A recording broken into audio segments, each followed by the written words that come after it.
Hello everyone and welcome to SUNUP. I'm Lyndall Stout. Cases of a mysterious respiratory illness that affects dogs are popping up in the Pacific Northwest, and there are now concerns that that illness could spread. SUNUP's Curtis Hare has this story. We're here with Jennifer Rudd, an OSU veterinarian, and there's a new pathogen going around that's affecting dogs. So tell us a little about what's going on. Yeah, so it's actually less about whether it's a new pathogen and more that we're seeing this increase in cases of what we just consider canine respiratory disease. And canine respiratory disease is more often than not more than one thing. So there's going to be viruses in there, there's going to be bacteria in there, and sometimes it can be a little bit complex on what those are. But what we're seeing right now is at least a reporting of an increased number of cases versus what we're used to seeing. And so then the question becomes, well, is it something brand new that we haven't seen before?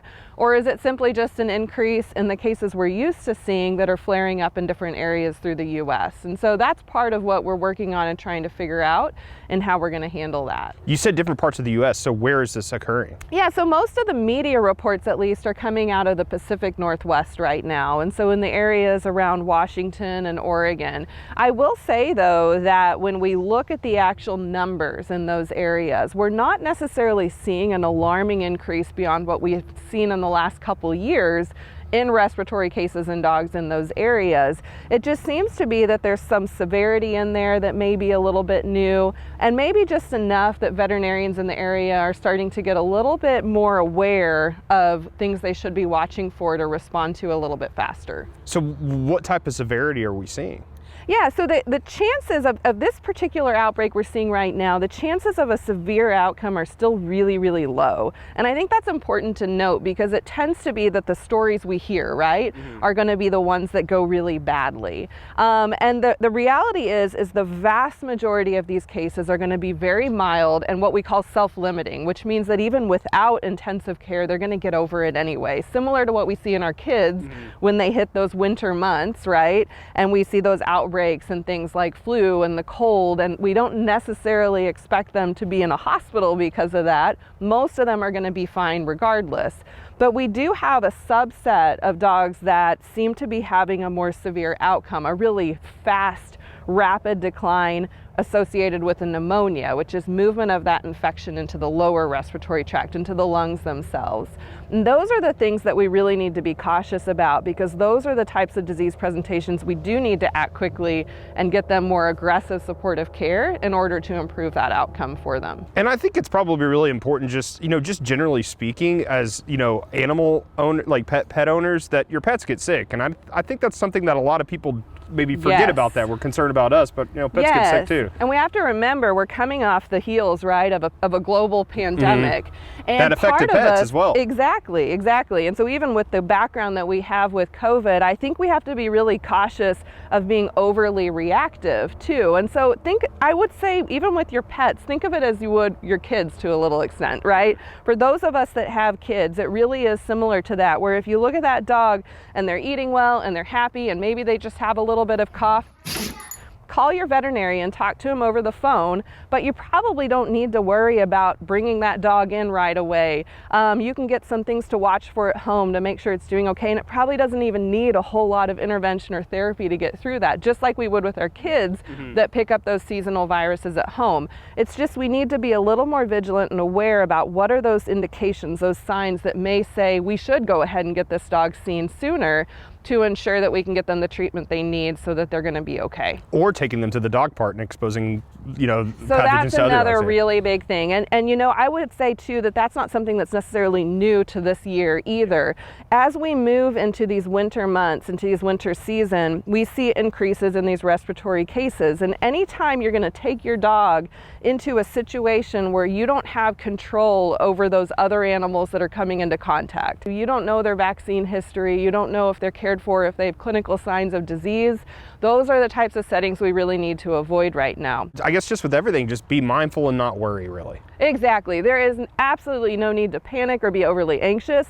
We just have to be aware. That's all it is. Knowledge is power, right? Yeah. And so the more we know and we're aware of these types of things, we know what to watch for, the kinds of signs that may say, hey, we need to get some earlier care here. Yeah. We need to go ahead. And then the other big thing is, when in doubt, just call your veterinarian. Alrighty, thanks, Jennifer. Jennifer Rudd, OSU veterinarian. And if you'd like some more information about this pathogen, just go to our website, sunup.okstate.edu.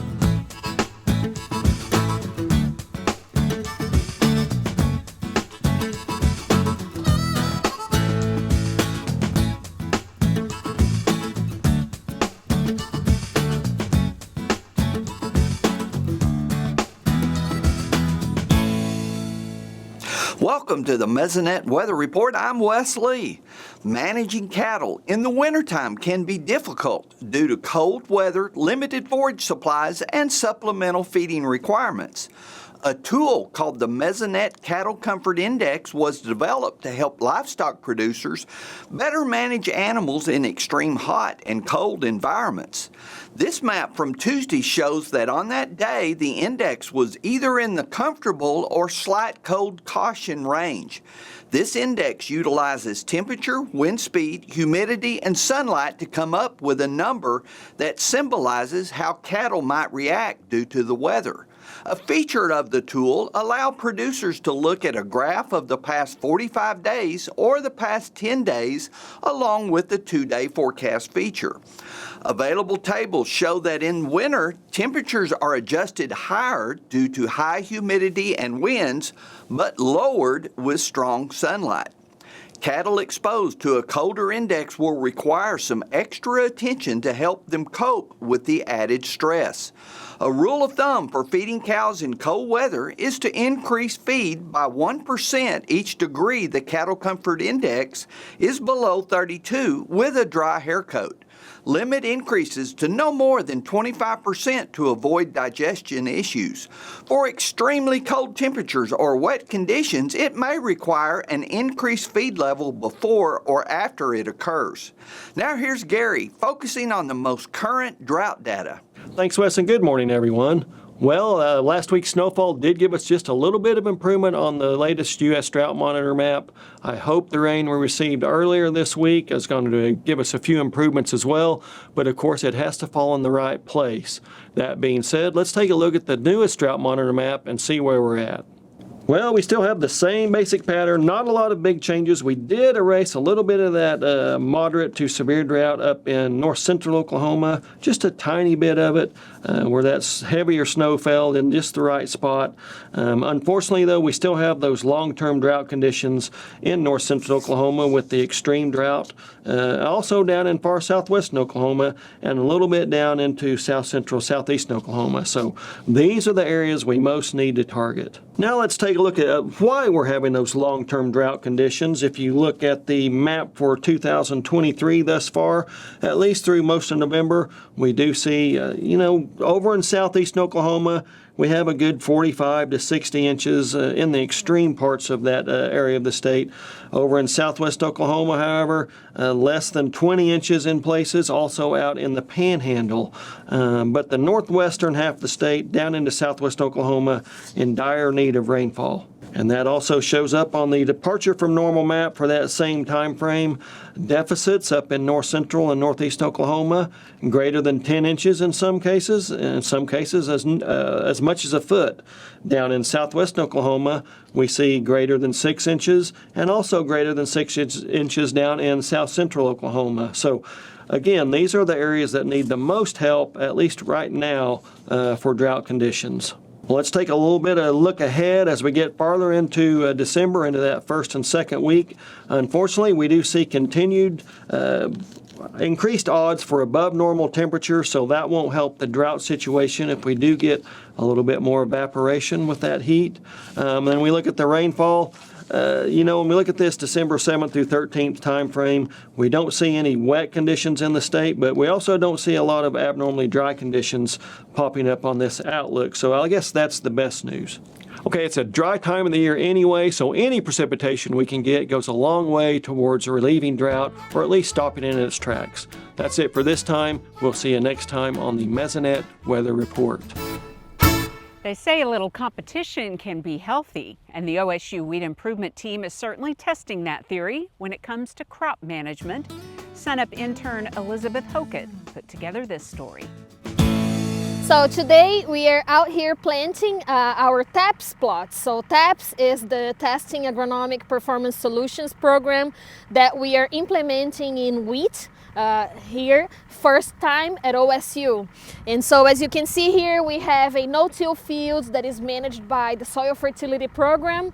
And so we decided to put some plots here and test different management decisions that were decided by different teams. And those teams, they will be competing with each other as far as their management strategies. So the goal for this program is, of course, to bring everybody from the wheat industry together, but also to use this as an educational tool for us, looking at different management practices decided by different people. And so for that, we brought to the program 8 teams. So one of the teams will be Oklahoma State University Wheat Improvement Team. We'll also have teams from the extension formed by our area agronomists, Oklahoma Wheat Commission, Oklahoma Wheat Growers, and farmers. Also, we'll have teams formed by farmers, and also our neighboring state, Kansas State University, will be one of the teams.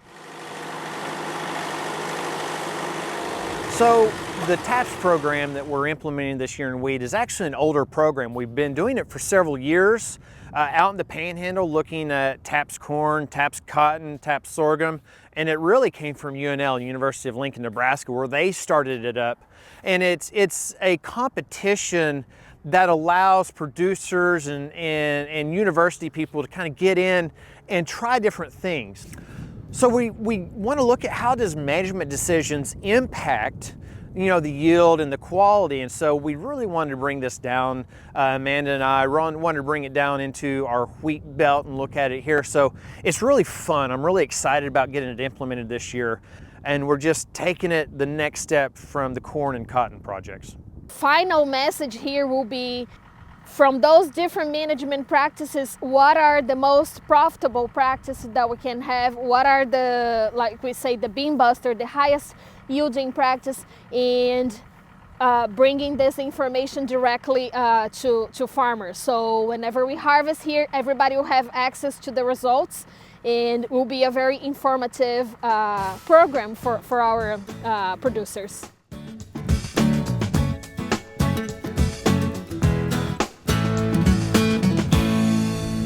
Good morning, Oklahoma, and welcome to Cow-Calf Corner. I'm Mark Johnson, and this week's topic is to take a look at the value of reproductive efficiency in the form of percent calf crop weaned versus additional pounds of weaning weight relative to their economic importance to a commercial cow-calf operation. Now, we know both of these things are economically important, but the debate we're going to frame, taking a look at current market conditions, is what has more economic value to us? Is it an additional 5% of reproductive efficiency in the form of percent calf crop weaned, or an additional 50 pounds of weaning weight on a per head basis of calves? We'll take, for example, 2 theoretical 200 head cow-calf operations. In both, we've got 1,300 pound average mature size of the cows. In one of those operations, we're weaning calves that weigh about 525 pounds, but we've got a 90% reproductive efficiency, which results in 180 calves weaned, 90 of which are steers, 90 of which are heifers. In the other operation, 200 head of cows weighing 1,300 pounds with an 85% reproductive efficiency, but those calves are weighing 575. As we take a look at the most recent USDA market report, we see that 525 pound calves last week were worth about $294 a hundredweight, about $1,544 a head. 525 pound heifer calves were worth about $243 a hundredweight, or about $1,276 per head. So when we factor in 90 head of steers, 90 head of heifers, 180 head of calves total, we've got a gross revenue of $253,800 with a 90% calf crop weaned. Now the other herd with an 85% calf crop weaned, 575 pound steers last week in Oklahoma were worth $273 a pound, for a value per head of about $1,570. 570-pound heifer calves at about $235 a pound at a value of about $13.51 per head. Collectively, 85 of each. We've got a gross revenue of $248,285. So, what's the advantage? Where does it go? The herd with an extra 5% of reproductive efficiency and weaning 5 more calves for every 100 cows we expose to a bull generates a little over $5,500 of extra revenue, as opposed to the herd with the higher weaning weight but weaning a smaller percentage of calves per exposed female. How does this result? Well, some of it is a matter of price structure.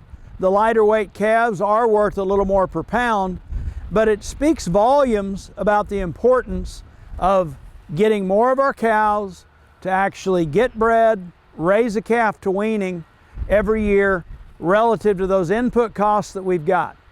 Typically, this holds true in about any market. Again, we're taking a look at the most recent market report we've got, but year in, year out, 5% of reproductive efficiency tends to be worth more than an extra 50 pounds a head in those weaned calves. I hope this helps, and as always, thanks for joining us on Cow Calf Corner.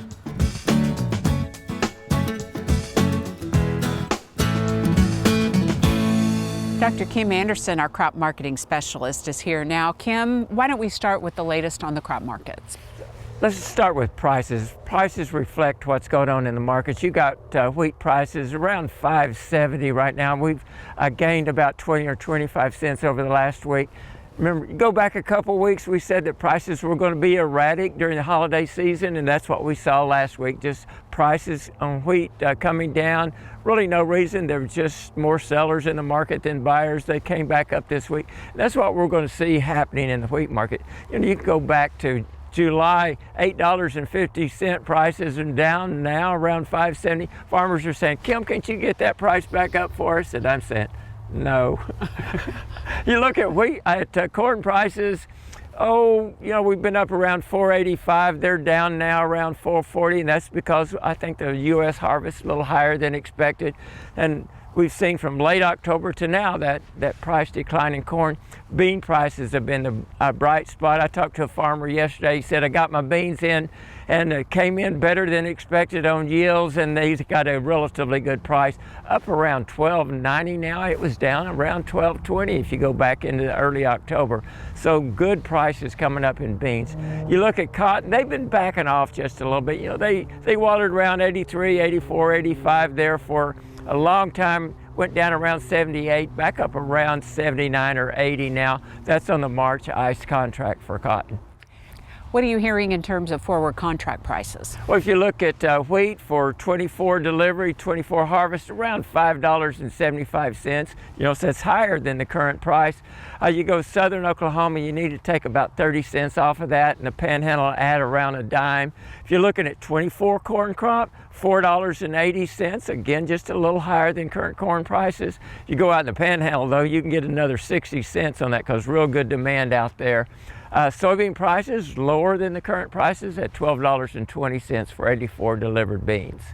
Any news coming out of the Black Sea area? Oh, there's always something coming out of the Black Sea area. Russia, they're always kind of manipulating the market with their news. They lowered their export tax on wheat because I think their exports weren't high enough. And then they said, hey, we may put on export quotas so they could possibly get that price back up. I think the market's just kind of blowing them off to a certain degree. The Ukraine, it looks like their grain harvest came in a little higher than expected, and their exports may be a little higher than expected. Australia's getting rain, that's lowering the quality of their crop and maybe lowering the quantity a little bit. And Brazil had a record soybean crop, and I think everybody's increasing the expected exports of beans out of Brazil. Are there any USDA reports that producers should keep an eye on? There's not much happening in the markets right now. USDA, we've got the WASDE coming out for the December report around the 8th. A little bit on production for some minor crops. In January, we have the year-end estimates, or the year-end announcement of what our crop yields and production was. The report that we probably need to be watching for is your planting intentions, and that'll be in late January for wheat and other winter commodities. As we wind down the year, what guidance do you have for producers at this time? This is the time that producers need to debrief. Go back and look over the 2023 crops. What did you do right? What changes do you need to make? And what do you want to produce in the 2024 crop year? Okay, make those plans now. That's the time. Okay, Kim, thanks a lot. We'll see you next week.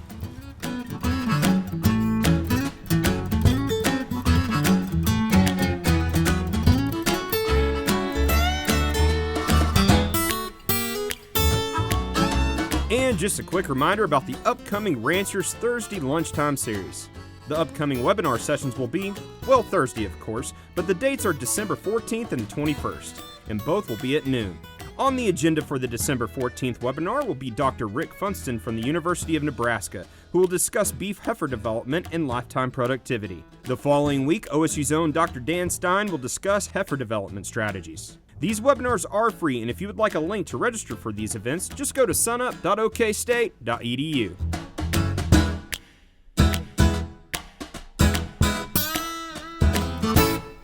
It's a good idea to kind of recheck what I would call the winter checklist about our large animals. The number one thing that I get concerned about when it gets cold weather is making sure we have a good quality clean water supply for our animals. Got to make sure that we don't let anything freeze up. We got to keep it open so those cattle and horses or whatever can get a good drink of water. If you have the ability to warm that water up where it's not at the freezing temperature or just above, we know that animals are more likely to consume more water. This becomes pretty important if you have sheep or goats, because those rams and billies and wethers are subject to getting urinary calculi, and so it's really important that they get plenty of water. Horses are another problem. They don't drink enough water. We can have problems with colic, so if you can provide some warm water for those species particularly, you'll probably have less health problems with them.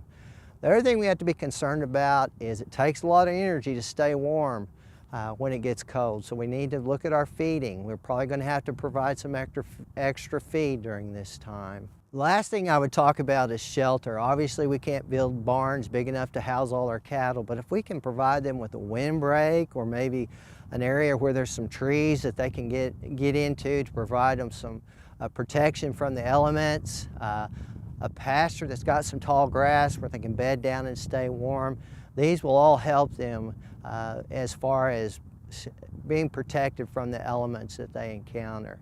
I'd also remind you, don't forget about your small animals too. They need all these requirements and probably some more things for them, for those guys too. So you may have noticed that there's some mares out there that are wearing, looks like almost like racing hoods or blinkers. They actually don't have eye injuries. This is a new technology where it's like a blinker hood that will shine a light into the horse's eye to mimic day length. Traditionally, we'll use artificial lighting to increase the day length for mares to start them cycling earlier. Horses are long day breeders, so essentially they start cycling when day length increases. So essentially there were two options. Either you stall them at night, which is pretty labor intensive, or you have to place them under large outdoor lights. So instead of having big stadium lighting that covers a whole herd of mares that takes a lot of energy, they're now using just these single little hoods on the horses to bring mares into season or start them cycling earlier. For horses, we like them to start cycling early in the year because the universal birth date of horses is January 1st. So for horses that are going to be competing in futurities or other competitions where maturity is important, we need them to be born closer to that January deadline or January 1st date as possible.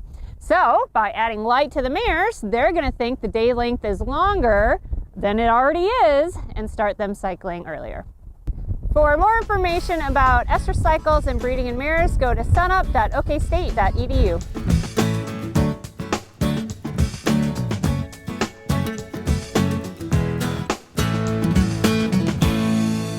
Finally, today, we meet the new National FFA President, who also happens to be a student in the OSU Ferguson College of Agriculture.